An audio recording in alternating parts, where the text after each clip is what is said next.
Student equilibrium level के question जो हैं उसमें हम डिस्कस कर रहे थे कि किस तरीके से आपने नेशनल इनकम का इक्विलिब्रियम लेवल कैलकुलेट करना है और सेविंग का इक्विलिब्रियम लेवल कैसे आपने कैलकुलेट करना है। हमें ये पता है कि इक्विलिब्रियम कहाँ पे होता है, जहाँ पे y equal to C plus I के बराबर होता है, यानी कंजम्पशन जो है इन्वेस्टमेंट के बराबर होती है। यहाँ आपको जो है वो कंजम्पशन फंक्शन भी दिया गया है, इन्वेस्टमेंट भी दी गई है। आपने इक्विलिब्रियम लेवल ऑफ इनकम कैसे कैलकुलेट करना है तो ये आपको पता होना चाहिए। ये भी हमें पता है कि एग्रीगेट सप्लाई एग्रीगेट डिमांड जहां दोनों एक दूसरे के बराबर होंगे वहां इकोनॉमी में जो है वो संतुलन स्तर पाया जाएगा। और जहां पे y equal to C plus I है, यानी इनकम एग्रीगेट डिमांड को हम कंजम्पशन और इन्वेस्टमेंट के रूप में भी है लिख सकते हैं। यहाँ पर जो हम equilibrium level of income calculate करेंगे उसे हम किस तरीके से कैलकुलेट करेंगे, तो यहाँ पे कंजम्पशन फंक्शन भी आपको दिया हुआ है, इन्वेस्टमेंट भी दी हुई है। तो इक्विलिब्रियम लेवल आपने कैसे कैलकुलेट करना है, तो एट इक्विलिब्रियम लेवल हमें पता है एट इक्विलिब्रियम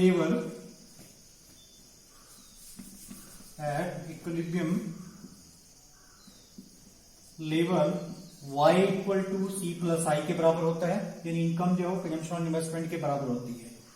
तो इसी को हम इसी फॉर्मूला में इसको हम पुट करेंगे। जैसे यहाँ पे दिया गया है y equal to autonomous consumption या कंजम्पशन फंक्शन आपको दिया गया है 200 प्लस 0.9y दिया हुआ है, और इन्वेस्टमेंट दी गई है आपको कितनी 3000।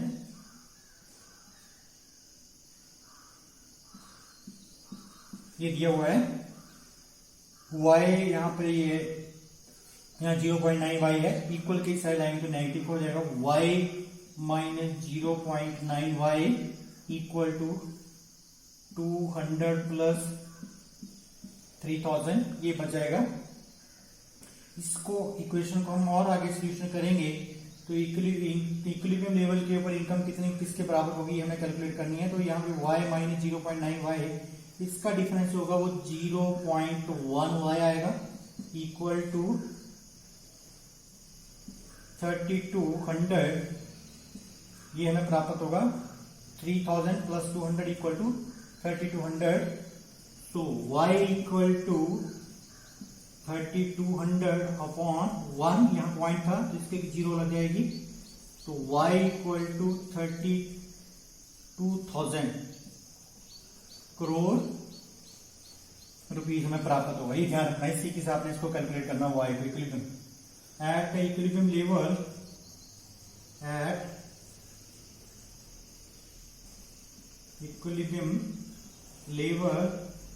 y equal to 32,000 crore rupees. ये ध्यान रखना आपने, इस तरीके से आपने इक्विलिब्रियम लेवल इनकम जो है कैलकुलेट आप कर सकते हैं। इसी का सेकंड पार्ट है सेविंग निकालनी है, saving at equilibrium level of national income आपने कैसे कैलकुलेट करनी है। तो इसको करने के लिए आपने क्या करना है, हमें यहाँ पे दिया गया है कंजम्पशन फंक्शन आपको दिया गया है। सेकेंड पार्ट इसका, फर्स्ट पार्ट ये हुआ। सेकेंड पार्ट जब आप करेंगे इसको saving eight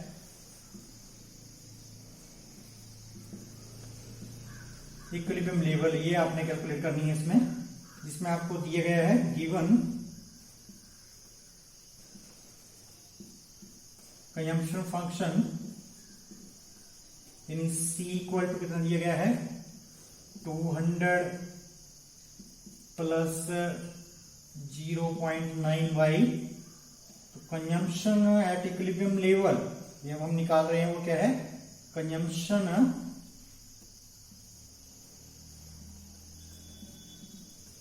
eight equilibrium level c equal to 200 plus 9 upon 10 equal to into 32,000। इस वैल्यू को पुट करेंगे हम, c equal to 200 plus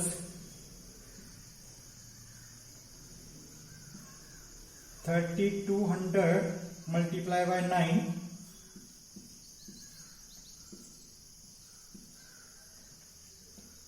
2 28,800, consumption at 29,000 crore rupees. ये इक्विलिब्रियम लेवल के ऊपर एट इक्विलिब्रियम लेवल, ये आपने ध्यान रखना है। इसी के इक्विलिब्रियम लेवल के ऊपर जो आप कंजम्पशन जो है वो कैलकुलेट कर सकते हैं। हमें ये भी पता है कि y equal to c plus s होता है, तो s equal to y minus c हो जाएगा। तो saving equal to income equilibrium level के ऊपर इनकम 32,000 माइनस कंजम्पशन कितना है 29,000। So saving at equilibrium level equal to 3,000 crore rupees. इस तरीके से आप इसको जो कैलकुलेट कर सकते हैं, ये ध्यान रखना आपने।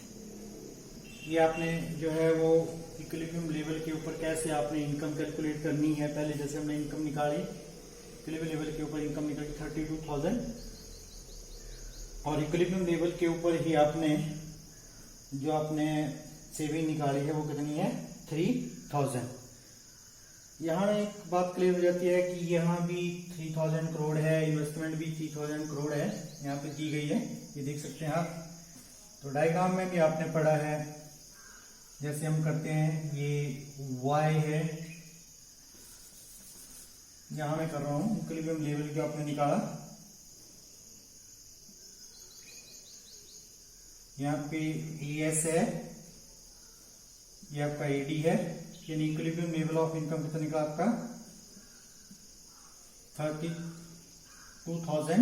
OX OY यहाँ पे AD एंड AS। OX यहाँ पे क्या शो करते हैं आप, इनकम और GDP को शो करते हैं, और पॉइंट E के ऊपर ये इक्विलिब्रियम लेवल ऑफ इनकम आपने जो कैलकुलेट किया 32,000। यहाँ पर ये D इक्वल टू AS है, ये इक्विलिब्रियम का स्तर है। और उसने एक ये पूछा था कि इक्विलिब्रियम लेवल के ऊपर कितना है इनकम का स्तर, तो 32,000 हमने ये कैलकुलेट कर लिया। ये ध्यान रखना अपने न्यूमेरिकल सेंस में।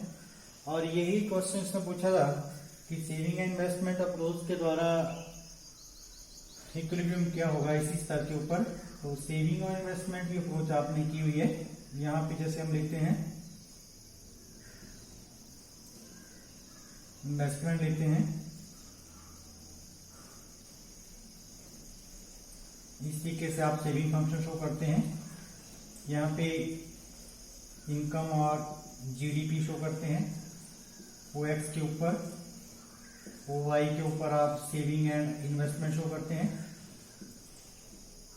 तो ये वह पॉइंट है, E पॉइंट है जहां पर सेविंग इक्वल टू इन्वेस्टमेंट है। तो इसके ऊपर यहाँ पर सेविंग कितनी होगी 3,000 करोड़ रुपीज, 3,000 करोड़ रुपीज इस तरीके से। तो ये दो चीजें पूछी थी कि इक्विलिब्रियम लेवल के ऊपर सेविंग कितनी होगी।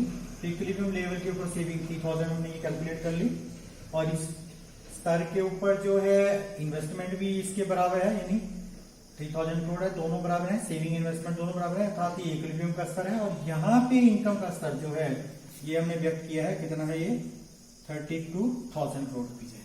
तो इस तरीके से आप इसको न्यूमेरिकल सेंस में भी कर सकते हैं। एग्रीगेट डिमांड और एग्रीगेट सप्लाई के जो न्यूमेरिकल है, मोस्टली कई बार एग्जाम में इस तरीके का 6 नंबर का न्यूमेरिकल जो पूछा जाता है और इजी होता है, कोई मुश्किल नहीं है। हाँ, ये कहीं पे ये है कि प्रॉब्लम आती है तो तुम कभी भी जो है पूछ सकते हो इसके बारे में। Okay, thank you.